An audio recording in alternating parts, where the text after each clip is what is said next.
Hello everybody, welcome to a very special edition of George Reviews. On this video, I'm going to be ranking all the Best Picture nominations for the 2026 Academy Awards. All 10 films, some deserving, some not so deserving. I want to rank them, tell you my thoughts, even if I've already reviewed them before. It's going to be fun. Let's do this right now on George Reviews.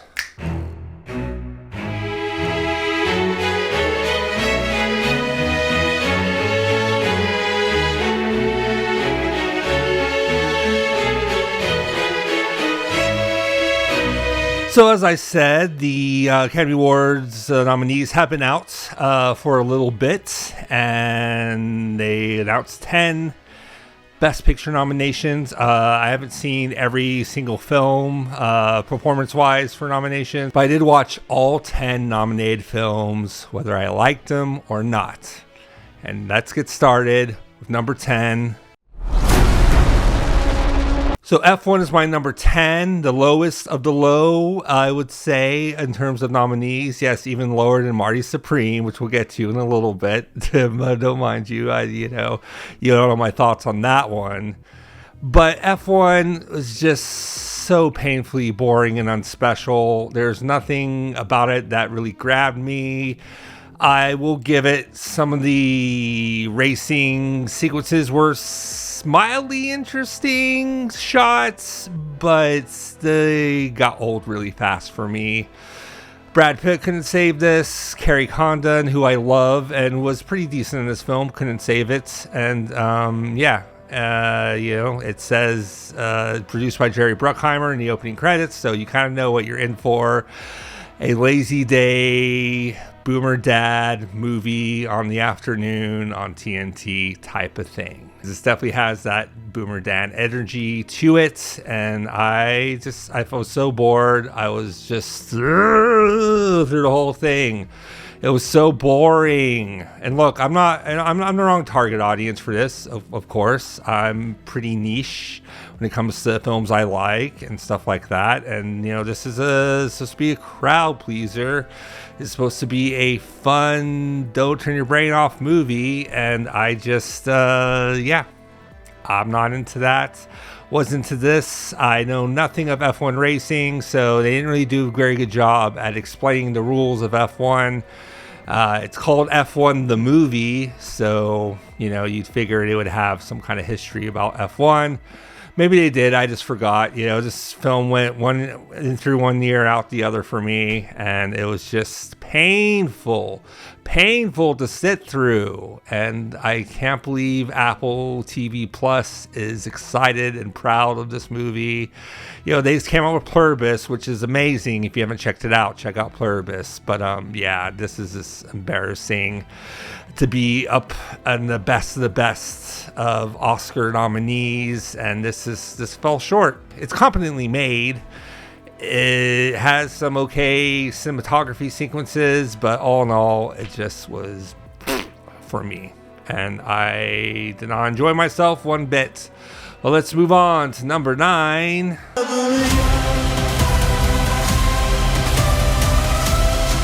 Marty Supreme coming at number 9.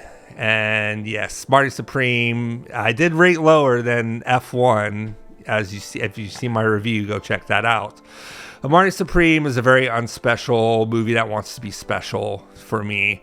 Completely is obnoxious. It is annoying. It is pointless. Nothing ever leads to anything. Nothing really connects. The tagline for it is "Dream Big," but I, did not really see that within the character. It's not really a dream. It's just a motivation for him to get out of his shitty circumstances. That's what it read for me, especially for it being up for so many awards, including Best Actor, which I know Chalamet is gonna get it. He's gonna get it.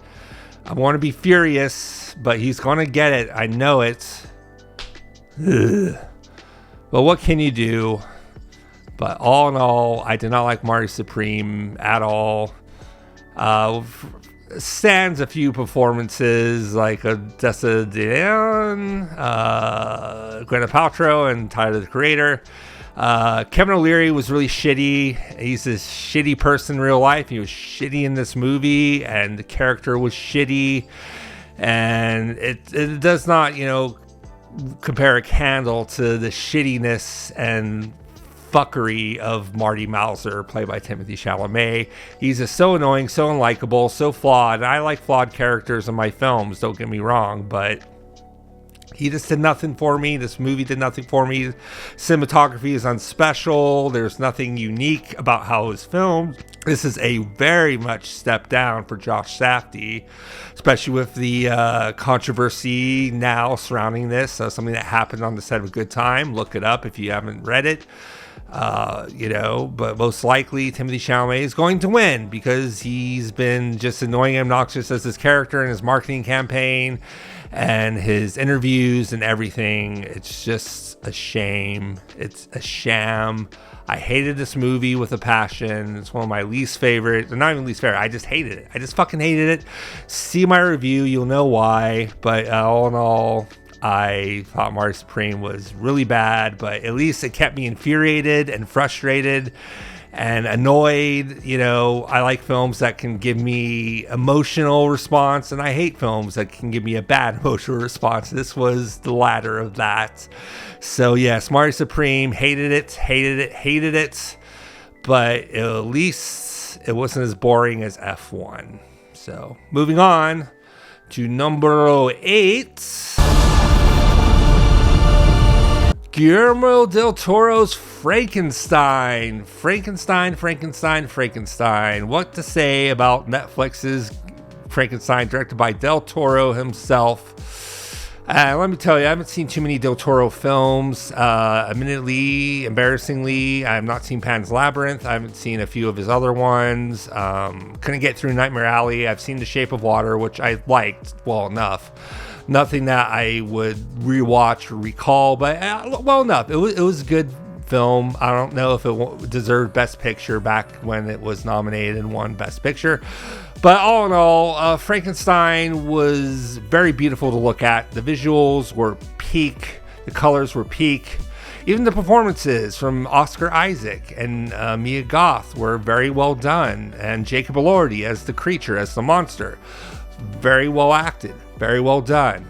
The technical aspects are great. It's just how the story of Frankenstein is told for me. It just didn't really work.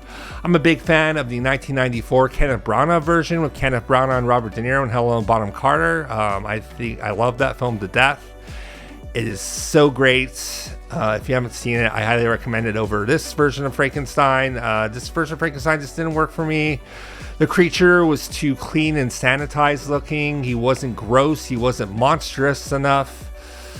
Oscar Isaac, although really great and over the top in his performance, didn't have any really redeeming or good qualities to Victor Frankenstein. And yeah, all in all, it took me a few sits to get through the whole thing. I just did not have a good time with Frankenstein. I appreciate the technical aspects a lot, but for the most part, it was just meh. It was just not really for me. I'm just going to stick to the 94 version from here on out. I don't need to see any other versions because I'm nostalgic for it. I'm a 90s kid, so obviously I love that film to death. And yeah, this one just didn't work for me. Not a bad film, not a great film, just meh, But that's my number 8, is Frankenstein. And let's move on to numero 7 with... Oh, Sinners. Oh, boy. Let's talk about Sinners, shall we? So, Sinners, Ryan Coogler directed, seemingly an original film. I guess you could say it's heavily inspired by other genres, other types of films. And, yeah, I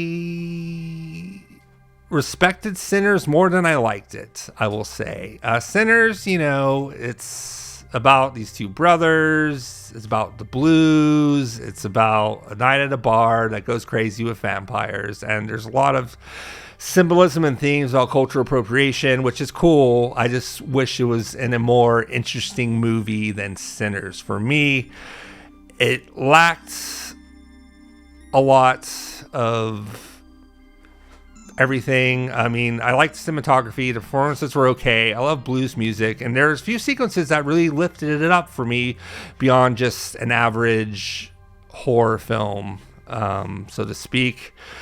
I'm not upset that it has a lot of nominations, a lot of awards. I think go Team Sinners if you're into it. I just wasn't that into it. I thought the first half was definitely a slog to get through, and the second half injected some fun into it. As soon as it gets to the bar, it becomes more fun, but still has a lot of tropes and cliches throughout the movie. And I just, Sinners was pretty mid for me. Definitely better than the films I've already mentioned, but I was kind of expecting more because of the hype. I definitely caught it on streaming. I didn't see it when it blew up in theaters.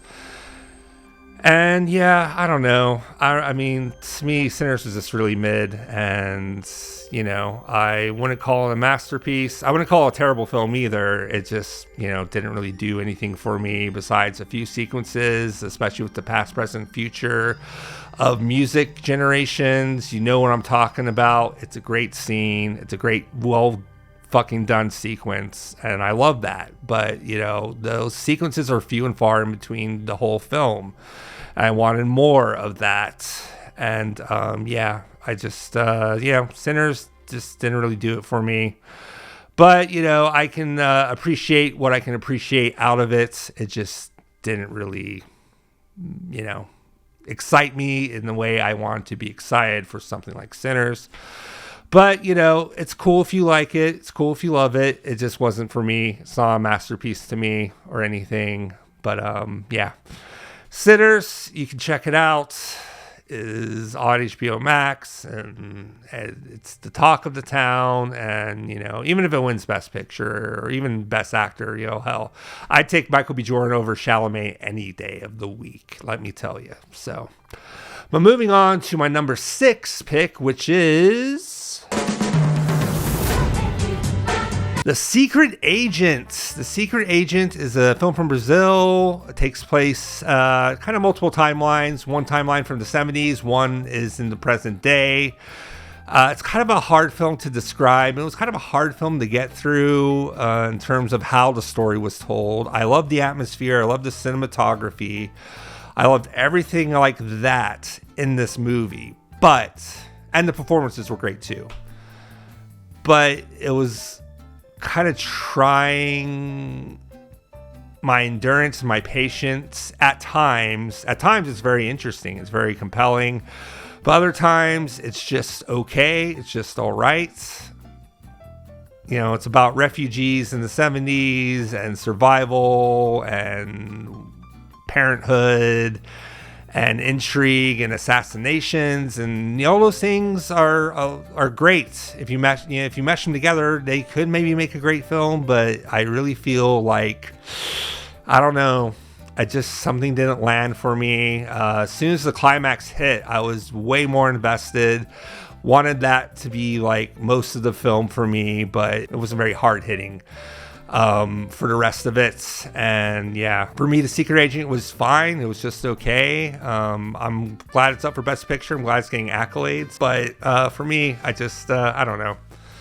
Secret Agent was, as I said, fine. I just don't really have too much to say about it. Besides, I thought the climax was great. I thought there was some good tension there throughout. But it just didn't all mesh well together. I think it's trying to do too many things all at once. That can be good, or that can fall flat. To me, it kind of fell flat. So yeah, Secret Agent, I would definitely recommend it. I'm just not sure if I'd want to revisit it anytime soon. And I've already kind of forgotten most of it. But check it out if you like. It is what it is. Now let's move to number 5, our top 5, starting with... Why? Bye. Hamnet. Hamnet is emotionally devastating. It is very beautiful. It's very touching.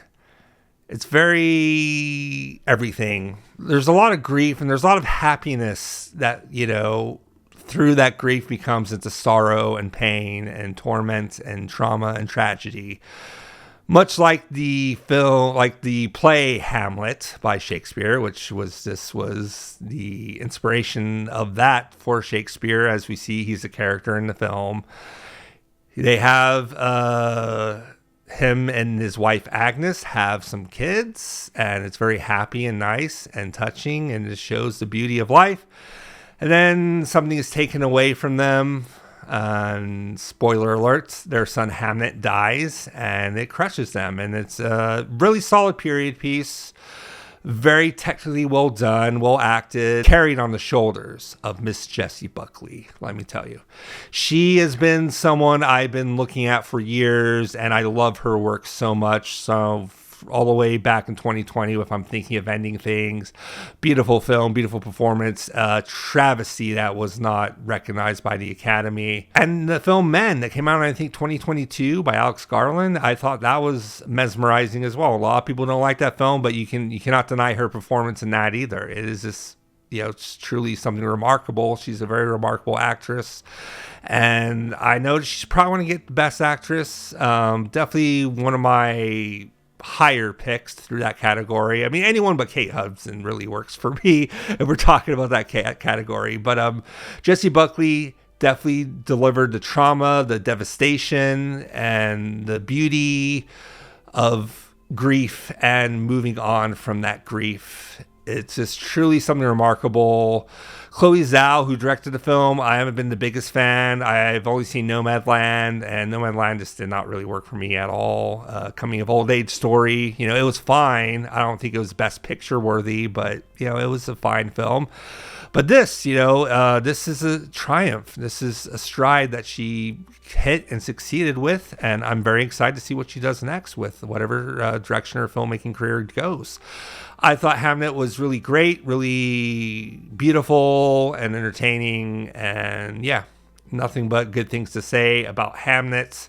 Would definitely recommend it. Definitely check it out if you can. Beautiful film, sad film, grief-stricken, and Jessie Buckley just carries the whole thing, and she's absolutely mesmerizing. Check it out. But moving on to my number 4, we have Train Dreams. This was a surprise to me, Train Dreams. Train Dreams follows the character played by Joe Edgerton, who, you know him from The Gift and When It Comes at Night. Very great performances there, and very great performance here. Really had shades of Terrence Malick for me, and also shades of the Andrew Dominik film, I believe, The Assassination of Jesse James by the coward Robert Ford, with the kind of time period and just about a man haunted by trauma and tragedy throughout his entire life. He sees a man being dragged and thrown off a bridge just for being an immigrant. We see him lose his wife and child and not really know what happens to them. And it's just a portrayal of a man waiting for something to come back to him, or something to fill this void, this harrowing void that he has. It is truly tragic and truly beautiful. His trade is being changed, upgraded by technology, where he is no longer efficient. He is a relic in his own time, which I found really interesting. It's a very slow burn, but a very well rewarded slow burn if you go through it. Really glad Netflix picked this up. I have so many, negative things to say about Netflix, but they really picked a good one with Train Dreams. I really loved it. It was really amazing. Carried again by Joel Edgerton. Really great performance, and just everything about it was beautiful and sad and haunting, and really made me think about my own mortality. Who am I? How am I different? We're all just waiting for something to fill this void that we have in this human condition called life. Not to get too whatever about it, but it really affected me in a lot of great ways, and I just love Train Dreams. Really great supporting performances as well from William H. Macy and Carrie Condon. Kerry Condon shown up twice in these Best Picture nominations. One was a boring slog, but this one was very meaningful, at least for me. And I really loved Train Dreams. I wasn't sure what to expect out of it, but it really shook me, and I'm glad it did, because I absolutely loved the experience of seeing Train Dreams. I can't wait to see it again. Beautiful film. Now we're getting to the top 3. This becomes tougher and tougher to rank because I love all these films. Some a little bit more than others, but yeah, these are tough to rank. But my number 3 is going to be One Battle After Another, written and directed by Paul Thomas Anderson. Based off a Python book, and I've talked about this on my channel, so I won't retread many things I've already said about it. Check out that video if you haven't, please. One Battle After Another is a really epic, grandiose film about believing in your ideals and morals and the fight against good and evil, the fight, that sometimes we fail in, and we become very washed up and very cynical and very just tired of that fight, as we see in Leonardo DiCaprio's character, Bob. He is a very washed up, burnt out type of guy, but he sees his daughter is the new generation of that. And, after she gets taken, or almost taken, and trying to survive, they do somewhat of a cross-country journey to find their way together again, which is very beautiful, very inspiring. The cinematography is just mwah. The soundtrack is mwah. The performances, mwah. Besides Leonardo DiCaprio, we have great performances by Tiana Taylor, Chase Infinity, Benicio del Toro, Sean Penn as one of the best antagonists of the year. He's up for Best Supporting Actor, as well as Benicio del Toro. They're both way deserving of that. They just floored me. This whole film floored me. It's a few minutes shy of 3 hours, but it definitely flew by for me. The pacing is perfect. It's well constructed, well edited, and it's meticulous in its technicality, and beautiful in its emotional triumph of morals and doing the right thing and what is the right thing, and doing everything for family. At the end of the day, it's a film about family. And that's what's so powerful about it. Yeah, it's really great. I really love One Battle After Another. I think PTA at this point can really do no wrong. I've loved every one of his films, and my favorite filmmaker, Yorgos, I'll give you a hint that the number 1 is not nominated this year, so I really hope it goes to PTA. I think that he's been passed over again and again. He's been nominated so many times since Boogie Nights, and I really feel like it's his time to shine and to win that award. I think it's way past due, and he's a great filmmaker. Say whatever about him you want about him as a person, but he is a great filmmaker, and I am very excited to always follow him and whatever cinematic glory he endures and gives us. So yes, One Battle After Another, love it, love it, love it, love it. But let's move on to my number 2. De två är ju det bästa som har hänt mig. Bästa som har skett dig? Ska vi värta lite mer då?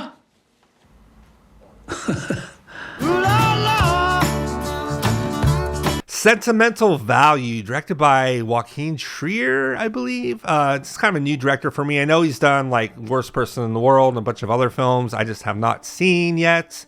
But I'm going to, because I saw this and it floored me emotionally and it floored me cinematically. It was just all around an amazing experience I had with Sentimental Value, let me tell you. It, all surrounds this family. They have a loss, and they're whole attached to this house that they all grew up in. And, the father, played by Stellan Skarsgård, is a filmmaker, and he's always chosen his art over his family. And, it's a portrayal of that. It has 2 sisters, names of the actresses I cannot really pronounce, so I'm not going to butcher their names here. But needless to say, they were both really amazing. I know their first names were Nat and Inga, Both really great. This film is perfectly edited. It is perfectly constructed. The cinematography is amazing. They have really great cross dissolves on faces in one scene. Very like subdued, subtle moments that I had to look over again because I wasn't sure exactly what I experienced. And yeah, it's just a truly, truly amazing film. A perfect drama, a perfect art house type thing, the stuff that I just go to the movies for personally. It was really tough between this and One Battle After Another for my number 2 spot, but I gotta give it the sentimental value. It just, it might not be as grandiose as One Battle After Another, but it definitely is emotionally triumphant. It is cinematically beautiful. There are moments where you think it's a scene with a character, but she's really just in an audition, and just, light spoilers on that. But, just like different moments like that are truly beautiful, truly unique. And I had a wonderful time with it. Also, great supporting performance by Elle Fanning. Girls coming up ever since Neon Demon. I've loved Elle Fanning. I will go on record saying that. I think she's amazing, and she's amazing in this. Well-deserved nomination for her. But I think Inga is going to get the best supporting actor out of the bunch who's nominated. And her and Stellan Skarsgård probably too, if I'm being real about how the Academy kind of works. But needless to say, I love sentimental value. I can't wait to re-experience it. Give it all the attention that it deserves with knowing what kind of film it is. And I just fell in love with this. I'm still thinking about it. Still haunts me. Someone who has family issues myself, I really relate to the daughters and their plight, with their father. So it was very, very, very special. It's a very great film. Loved it. But there can only be one number 1 for me, and you already probably know what it is, but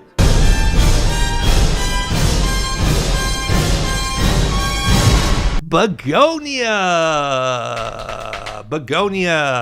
directed by Yorgos Lanthimos, written screenplay by Will Tracy, based on the believe Korean film Save the Green Planet, but made for our culture and our times, our divided times. It's a kidnapping. Emma Stone's a CEO, Jesse Plemons is a conspiracy theorist, and you put them in a room together and magic fucking happens.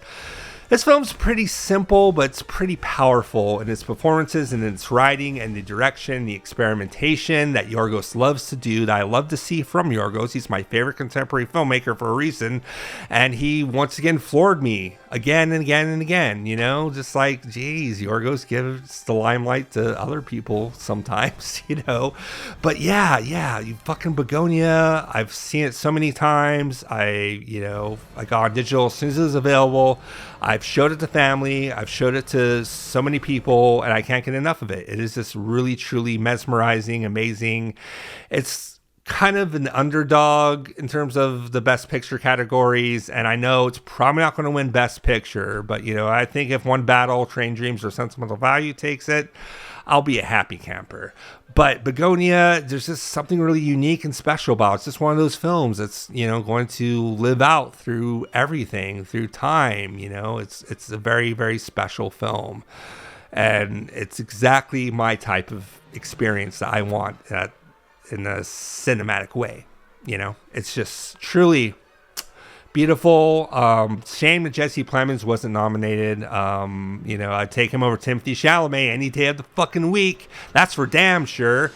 But, Jesse Plemons was probably my favorite performance of the year in this film. He's so kind of soft-spoken but intense at the same time. He's aggressive. When he comes with his physical aggression, you don't see it coming until it happens. And yeah, it's just such a great film, such a great performance. Supporting performance by Alden Derbris, I believe. Shame he wasn't nominated either, because I thought he played a really great role, someone on the spectrum like myself. I really relate to that. And just everything about this film was amazing. There's shocks, there's surprises, there's areas it doesn't go in. I've made 2 videos on Begonia, so check those out if you haven't already. I fucking fell in love with this film. It is truly amazing, and I can't get enough of it. I love it every time I watch it. So those are my rankings of the 10 Best Picture nominees for the 2026 Oscars coming in March. So, yeah, there you have it. What are your picks for Best Picture rankings? What do you hope to win? What do you hope to lose? You know, rank them down in the comments for me. I love to check those out. But please remember to like and subscribe if you'd be so kind. My name is George Ray. Thank you so much for tuning into this video. I really appreciate it. Please remember to keep calm, keep cool, keep chill, embrace great cinema, embrace, maybe not the Academy, because they're kind of, but embrace great films, like some of these. Not all of these, but some are fine and some are really great. So, you know, and some really fucking suck. But, you know, that's the mixed bag of the Academy Awards for you. I'll see you on the next video. Until then, peace out.